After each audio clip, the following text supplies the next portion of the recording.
would like to start by thanking Elaine and Suzanne, and also the finance editorial board members, Renee Adams, Franklin Arlen, Julian Franks, Mireille Gina, and Marco Pagana for all the work they did with the help of this prize.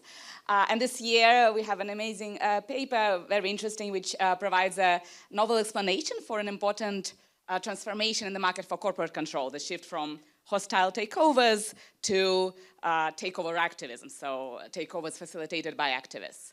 And typically this shift is attributed to legal changes, and what the paper points out that even if we keep the same without any legal changes, just the availability of capital to control-oriented investors can explain this shift.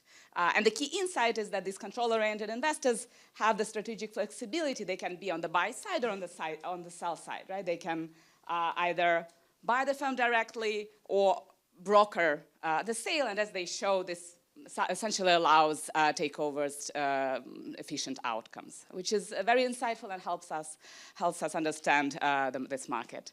So congratulations, and we look forward to your presentation. And okay, perfect. The mic works. So thanks a lot, first of all, to Nadya and the board for sort of taking our papers and to give us the prize, and also thanks to ECGI and the GCGC to give us the opportunity to present here. Okay, so what is the paper about? So as Nadya pointed out, we think about the evolution of the market for corporate control, which is kind of one of these secular trends in corporate governance over the last couple of decades.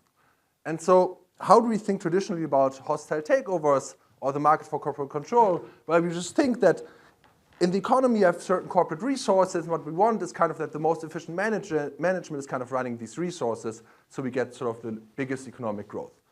And sometimes this may require control changes, so that control changes from one management team to another one. And that has been traditionally happening, so if you think of the 80s, through sort of prolific, high-profile, hostile takeovers. Now, how did these work? Well, we think of a sort of standard corporation where we have a bunch of shareholders who own the firm and a manager. And so suppose the manager suffers from a moral hazard problem, and because there's a separation of ownership and control, this is not perfectly controlled, so the manager may decide not to work actually, which may reduce then firm value, which will make shareholders very unhappy, right? And so now, how do we get out of this conundrum? Well, we can have just an outside guy come in, an activist fund. Don't ask me why he looks like a policeman here. And so this activist fund may then sort of go in and buy sort of a 10% stake in the firm, right? And once this guy has a 10% stake, then he's not an activist fund anymore in my language here, but he's going to be a shareholder. And then what in the 80s happened most frequently is that this guy then sort of decided sort of to issue a hostile takeover. So he basically offered the shareholders to sell their shares to him with the aim to obtain the majority of shares. And if that happens, this guy can actually sort of throw out the board, throw out the old management, restructure the firm, and make money, right? That's kind of what he's in it for. And obviously sort of helping the economy overall be more efficient. Now, there are two major frictions, right? So if this thing would perfectly work, we would have kind of a Chicago answer to all of corporate governance. We wouldn't need to think about anything else anymore, right? So the market would be sort of perfectly efficient, and we would have a solution. Problem is there's two major frictions which prevent efficient trade. And so that's the free rider problem, which is if you have many small shareholders, none of these actually has an incentive to sell the shares to this outside fund at a sort of low price. Everyone wants to hold onto their share because they expect a value improvement, which is why we see these large value takeover premiums in practice. And then typically there's another problem, which is asymmetric information, in the sense that the activist fund typically knows more than some retail investor, right? So existing shareholders maybe vary about whether they sort of whether they lose in the offer when they sell. And so what you can show fairly robustly is that if you have one and two together, that's kind of causes a lot of inefficiencies in the market for corporate control, right? And so the hostile takeover is maybe not the most efficient way to get there. And so now you may wonder, why is this guy talking about hostile takeovers? They have kind of disappeared, right? And that's kind of what was happening over the last 30 years. Hostile takeovers have gone down dramatically, while overall M&A activity has gone up, right? And so at the same time, the number of funds and the capital at the disposal of private equity funds and activist hedge funds has gone up tremendously. And also, the number of buyouts, public to private buyouts, for instance, has gone up, right? So how can we reconcile that? We see sort of fewer and fewer hostile takeovers, but we see more and more buyout activity and a sort of a bigger industry. Well, the answer is, as Nadya already alluded to, is takeover activism, right? So these activist hedge funds who used to buy companies themselves now kind of broker a sale to some outside bidder, which is typically a private equity fund, right? So they're not on the buy side anymore, but they move to the sell side. And so what we do now, it's also a theory paper, but I don't have any equations here, so it's just basically we take the standard situation, the canonical model, and recognize that this large shareholder cannot only buy the firm himself, but can also sell it off to another outside bidder, like a PE fund, right? And then this PE fund could sort of acquire control of the firm. And so we show that basically this simple trick of recognizing that this guy cannot only buy but also sell will greatly sort of change what happens in the market for corporate control. Okay. So this is a bit more the theoretical part, but I sort of try to give you some economic intuition verbally. So what happens here is basically that allowing the guy not only to buy the firm but also to sell it separates the two fundamental frictions in the market for corporate control in two different transactions. So basically the first transaction is going to be between the activist shareholder and the PE fund, where you have sort of bilateral trade, which is not sort of undermined by the free rider problem. You still face asymmetric information, but you can kind of show that that in itself does not pose a problem. And then you have a second transaction where the PE fund still may have to do a tender offer, but then basically you get rid of the asymmetric information problem, also because the activist fund at the outset, by deciding whether to buy or sell, so this very choice signals credible information to financial markets and thereby facilitates takeovers. And so what we show in the paper is that in a variety of settings as a result, so this takeover activism greatly increases the efficiency of the market for corporate control. And so still I owe you an explanation for why we have this evolution. So we kind of extend the model to one where you have many, many firms which all may face a governance problem. And then we think about sort of control investor capital, which is kind of smart money, which can either be put in sort of activist hedge funds who become these large shareholders or into outside bidders. Then there's a matching protocol of firms to large shareholders to outside bidders. And then the simple question we ask is sort of, as the market expands, as there's more and more capital at the disposal of these types of investors, how does the mode of control change? Change over time? And so that's, I think, the most important figure of the paper.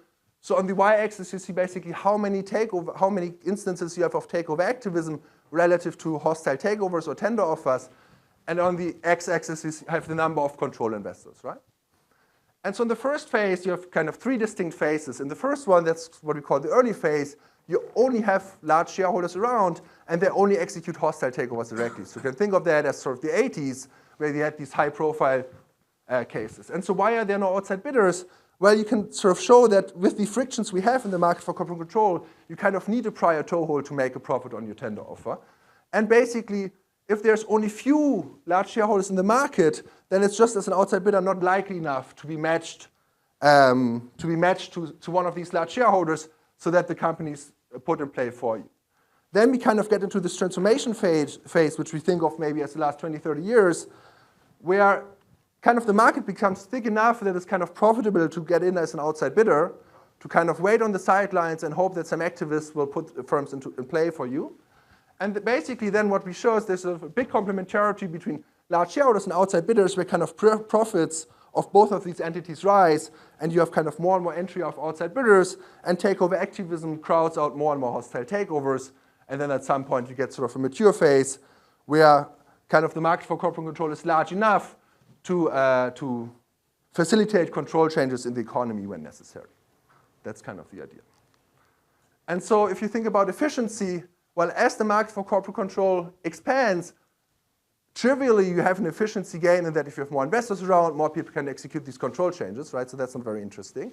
But what we show you have the second efficiency gain is that because you have takeover activism, the option to also sell the company and not only to buy it yourself, you get more sort of value increasing takeovers to take place. And so that's sort of just the concluding remarks, which is kind of summarizing what I just said, but let me just leave it as the thank you for the prize, and yeah, that's it.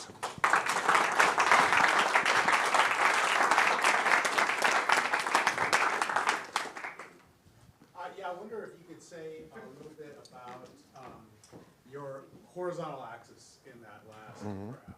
And I take it that you're treating the number of outside investors as exogenous, and there's not endogenous entry of them. But the more of them that are there, I would expect you're effectively mechanically shoving more bargaining power in the activists' hands because there's a whole bunch of outside potential bidders.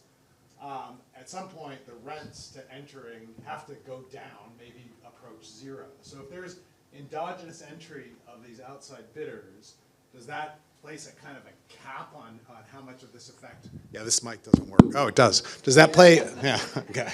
That's the first time I've ever said that. Does that place a cap on the beneficial effect of sort of separating these two roles? Yeah. So very good question. So I think it's kind of right. It's a bit weird. We just take this capital as this growth as exogenously given. So why should it actually happen? And so what you can actually show is that in our model, in the first two stages, sort of in the early and the mature phase, actually profits are sort of strictly increasing. So for both the outside investors and the large shareholders. And are you modeling bargaining between them? Yes, but that's sort of fixed in that phase. So in that phase, you don't really. So it's just you have more large shareholders who are out there and more outside bidders, so they kind of match more often. And then basically this allows large shareholders to also take over firms where the value improvement is not too large, but it also allows outside bidders to have a higher chance to get sort of into the game. And so there you have actually increasing returns. So there's kind of, you can sort of straightforwardly endogenize that actually people would enter more and more.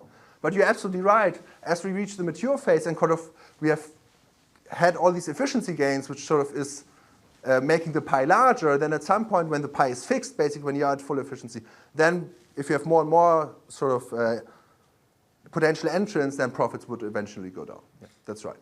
But that's then kind of the steady state where you don't get any more entry and profits are sort of in a fixed.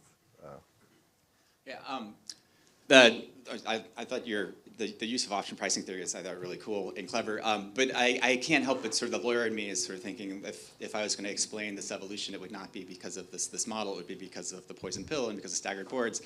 And so I guess the counterfactual would be, if Marty Lipton hadn't invented the poison pill, and if sort of you couldn't have a staggered board, if these results would hold, and it's hard to think that they would, just given that the main reason that you sort of see this evolution of activism is because you want to basically stay under the poison pill, which is then get someone on the board, negotiate or force a negotiated bid to redeem the pill or not trigger it. So I guess I'm just trying to think about how should I think about your model in the context, the historical context about how we got from the 80s to today. No, a very good question, and I think we wrestled with that a lot. So I think there's a logical answer, if you will, and there's like an empirical answer. So if you just think about it, you're completely correct. So once you have poison pills, you kind of need an activist campaign to then execute sort of a control change. But so when I say take over activism here, this means I sell the firm off, right? Once I have run the activist campaign, I can still take over the firm myself, and sometimes this actually still happens, right? So basically, the event of poison pills necessitates some activism, but doesn't mean that I have to sell the firm. I could still buy it myself, right? So these are sort of logically distinct. And then there's the second thing, because if you just sort of look at the time series, also when poison pills were were taking up, that seems to coincide a bit. Then also when poison pills went down again, sort of in terms of frequency, you still see sort of a steady decline in hostile takeovers. So I think also the empirical patterns don't match up perfectly. Well, there's a literature on the shadow of the pill, though. I mean, the existence of the pill is not a necessary and sufficient condition to sort of block a takeover. Yeah. So I think the main point is basically really this: you can still buy the firm after you've removed the poison pill with an activist campaign. So we're not saying sort of we explain the incidence of more that you get more activism. That may be driven by the poison pill, I think, right? Or I'm convinced, but that you sell it more often rather than buy it yourself, I think that's not.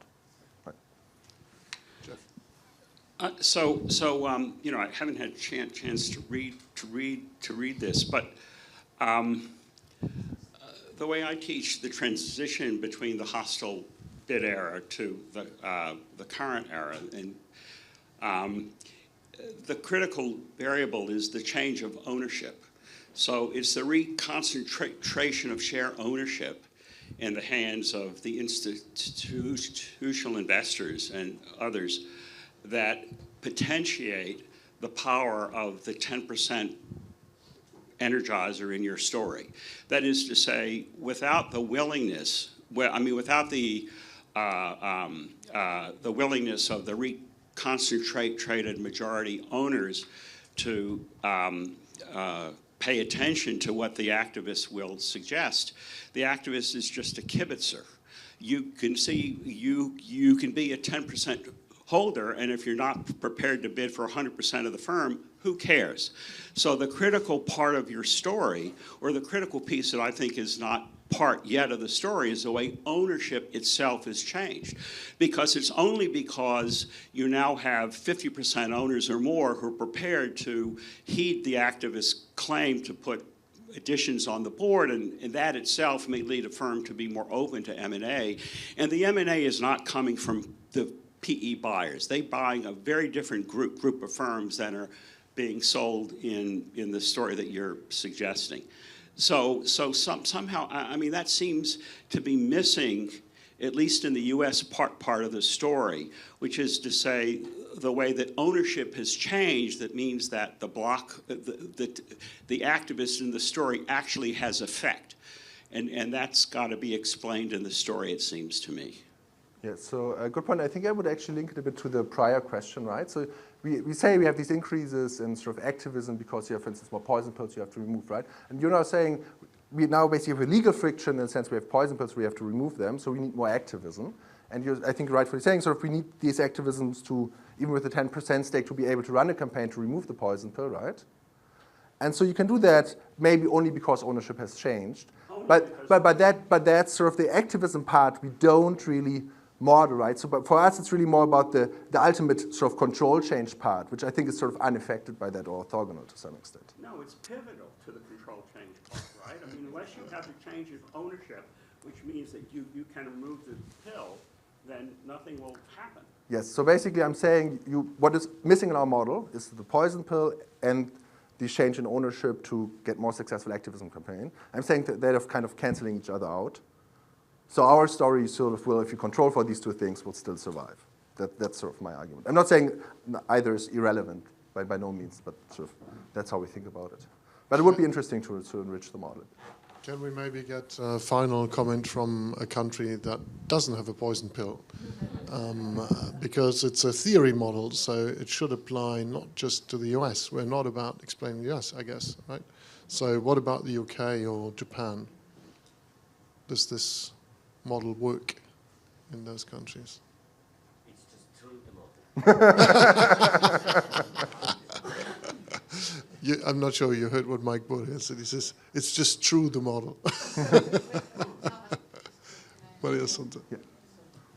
So are you saying that the free rider problem is mitigated because this intermediated transfer of control solves the asymmetric information problem? Perfect, yeah, perfectly spot on. Okay. Very, very good summary. And I bet you... And this is complementary to other channels. Yeah. AI can't do that, okay? So, Maria Santa, you still beat the chatbots, okay? I'm afraid we're out of time. So, I mean, this is going to come back, because if you talk to people about the market for corporate control, especially a legal audience, you get a lot of engagement. So this is great. Thank you very much. Thank you to Nadya.